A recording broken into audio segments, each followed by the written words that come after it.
Lockup death గురైన కర్ల Rajesh మృతదేహానికి repost mortem చేయాలనే డిమాండ్ని police అధికారులు పట్టించుకోవట్లేదు, నిర్లక్ష్యం చేస్తున్నారు.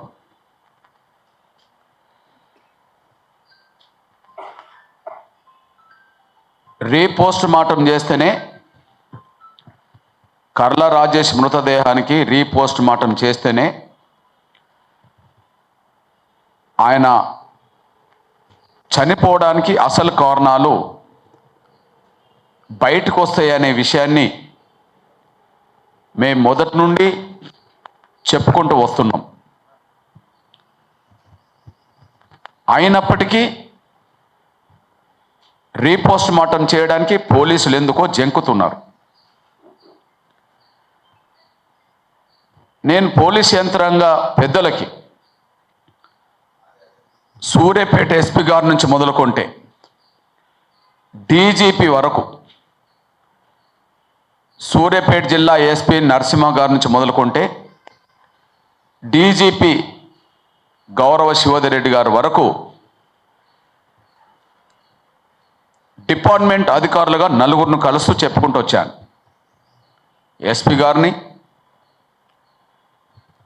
ఐజీ గారిని, చౌహాన్ గారిని, అడిషనల్ డీజీ గారిని, డీజీపీ గారిని, భగత్ గారిని, అదే సమయంలో డీజీపీ గౌరవ శివధరెడ్డి గారిని నలుగురిని కలిసినప్పుడు వివిధ సందర్భాల్లో పోస్ట్ మార్టం మీదనే మాకు అనుమానాలు ఉన్నాయి కాబట్టి రీపోస్ట్ మార్టం చేయమని చెప్పి నిర్దిష్టంగా మేము చెప్పుకుంటూ వచ్చాం.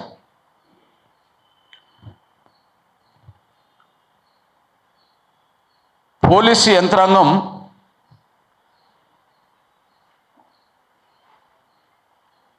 మొదటి రెండు విషయాల మీద అబద్ధాలు ఆడినా అవి ఇప్పటికే రుజువు అయిపోతున్నాయి. ఒకటి, కర్ల రాజేష్ లాకప్ డెత్ విషయంలో పోలీస్ యంత్రాంగం మొత్తం ఈ కేసు నుండి తప్పించుకోవడానికి,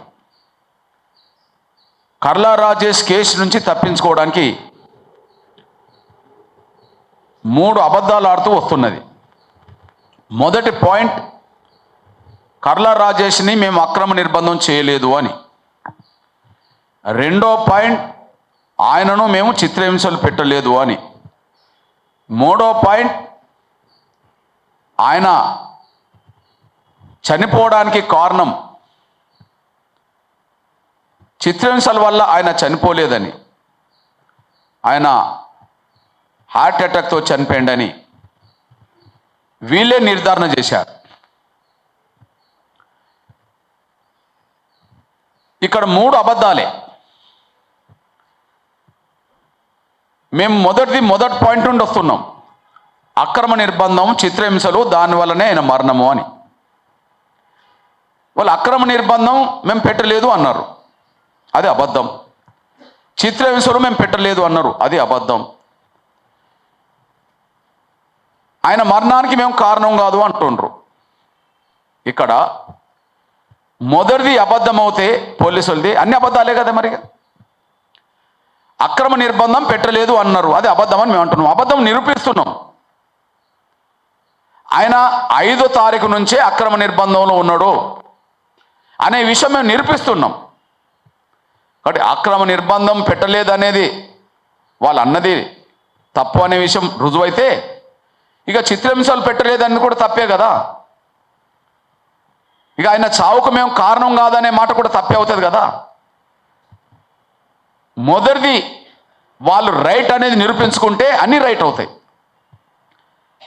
మొదటి అంశం అక్రమ నిర్బంధం పెట్టలేదు అనే విషయం పోలీస్ యంత్రాంగం నిరూపించుకుంటే ఇక చిత్రహింసలు పెట్టలేదు అనడానికి ఆధారం ఉంటుంది, ఆయన మరణానికి కారణం కాదు అనడానికి ఆధారం ఉంటుంది.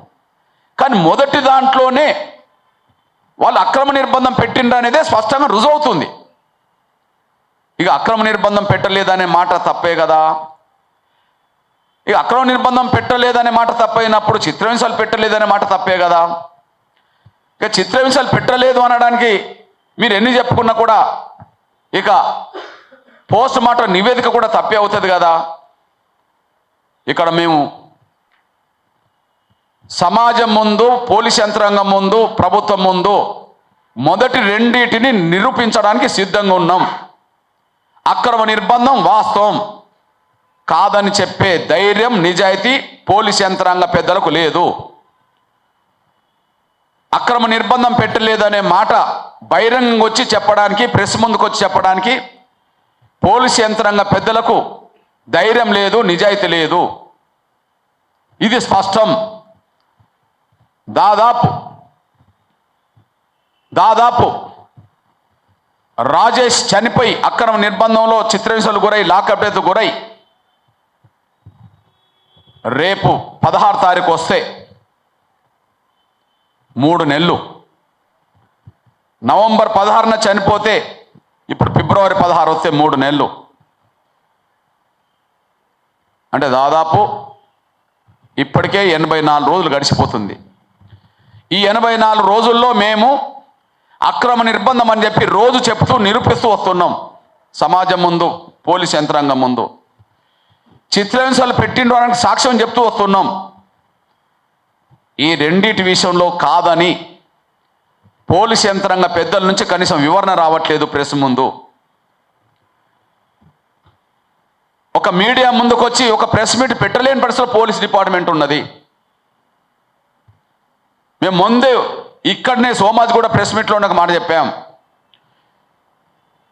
మేము అక్రమ నిర్బంధం పెట్టలేదు, చిత్రహింసలు పెట్టలేదు, రాజేష్ చావుకు మేము కారణం కాదనే మాట వాళ్ళు నిజమని భావిస్తే కృష్ణమాదేవి గారు పోలీస్ యంత్రాంగం మీద తప్పుడు మాట మాట్లాడుతున్నాడని చెప్పి, మా మీద దుష్ప్రచారం చేస్తున్నాడని చెప్పి, అవసరం అంటే మా మీద కేసు అయినా పెట్టండి అని చెప్పాం. పోలీస్ యంత్రాంగ పరువు ప్రతిష్టలను నేను భంగపరిస్తే, పోలీస్ యంత్రాంగ పరువు ప్రతిష్టలకు నేను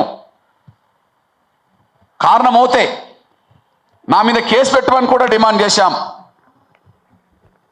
వాళ్ళు ప్రెస్ మీట్ పెట్టారు, కేసు పెట్టారు. ప్రెస్ మీట్ పెట్టే ధైర్యం లేదు, ప్రెస్ మీట్ పెట్టే నిజాయితీ లేదు. పోనీ నేను వాళ్ళ డిపార్ట్మెంటు పరువు ప్రతిష్టలకు భంగకరం వహిస్తే కేసు పెట్టే ధైర్యం కూడా లేదు. ఎగ్జాంపుల్ ఒక విషయం చెప్తున్నా. మొన్న హైదరాబాద్ సిటీ పోలీస్ కమిషనర్ గౌరవ సజ్జనార్ గారి మీద అదే పోలీస్ డిపార్ట్మెంట్లో పనిచేసి ఇప్పుడు క్రియాశీలక రాజకీయాల్లో బీఆర్ఎస్లో ఉన్న ఐపీఎస్ ప్రవీణ్ కుమార్ గారు ఏదో మాట మాట్లాడిండు మీడియా ముందు. నా పరువు ప్రతిష్టలకు ఇది భంగకరమనే చెప్పి, దీన్ని నిరూపించకపోతే చట్టపరమైన చర్యలు తీసుకుంటామని చెప్పి Hyderabad city police commissioner Sajjanar గారు ఐపీఎస్ అధికారైన పడుతున్న రిటైర్డ్ ప్రవీణ్ కుమార్ గారికి నోటీసులు పంపాడు. ఒక్కరోజు స్టేట్మెంట్ ఇస్తేనే 24 గంటల్లో పంపారు కదా నోటీసులు. నేను 80 రోజులుగా మాట్లాడుతున్నా, పంపారండి చూద్దాం. రాజేష్ని పోలీస్ యంత్రాంగం అక్రమ నిర్బంధం పెట్టింది, చిత్రహింస పెట్టింది, ఆయన మరణానికి కారణం అదేనని చెప్పి ప్రతిరోజు మాట్లాడుకుంటూ వస్తున్నాం, మీటింగ్లు పెట్టుకుంటూ వస్తున్నాం, ఉద్యమాలు చేసుకుంటూ వస్తున్నాం. ప్రవీణ్ కుమార్కు ఎట్లయితే నోటీస్ పంపినరో మా మీద పంపండి. రాజేష్ కేసు విషయంలో డీజీపీకి గుర్తు చేస్తున్నా, ఎస్పీ నరసింహకు గుర్తు చేస్తున్నా, ఐజీ గారికి గుర్తు చేస్తున్నా, చౌహాన్ గారికి, అడిషనల్ డీజీకి గుర్తు చేస్తున్నా, మా భగవత్ గారికి పంపండి మా మీద. అంతేకాదు ఇదే కమిషనర్ సజ్జనార్ గారి మీద ఆర్మూర్ మాజీ ఎమ్మెల్యే జీవన్ రెడ్డి గారు ప్రెస్లో ఒక అనుచితమైన వ్యాఖ్యలు చేశాడు. ప్రెస్ ముందు మాట్లాడుతున్నప్పుడు కానీ ఎక్కడ మాట్లాడినా కూడా ప్రత్యర్థుల మీదనైనా ఎవరి మీద మాట్లాడినా వాస్తవానికి నోరు పారేసుకోవద్దు, విధానాల మీద అంశాల మీదనే మాట్లాడాలి. కానీ కొన్ని అనుచితమైన వ్యాఖ్యలు చేశారు. ఆయన ప్రతిష్టకు ఆయన గౌరవానికి భంగకరం అనే పద్ధతిలో ఆయన నోటీసులు పంపిండా లేదా? అరే నేను డిపార్ట్మెంట్ని ఇప్పుడు దోసుకొని నిలబెడుతున్నా కదా, తెలంగాణ పోలీస్ యంత్రాంగాన్ని దోసుకొని నిలబెడుతున్నా కదా. కర్ల రాజేష్ మరణానికి లాకప్ అక్రమ నిర్బంధం చిత్రహింసలే కారణం అని చెప్పి నేను 80 రోజులుగా మాట్లాడుకుంటూ వస్తున్నా కదా. నేను మీ పరువు ప్రతిష్టలకు భంగకరంగా నేను మాట్లాడితే నా మీద కేసు పెట్టాలి కదా, పెట్టవచ్చు కదా.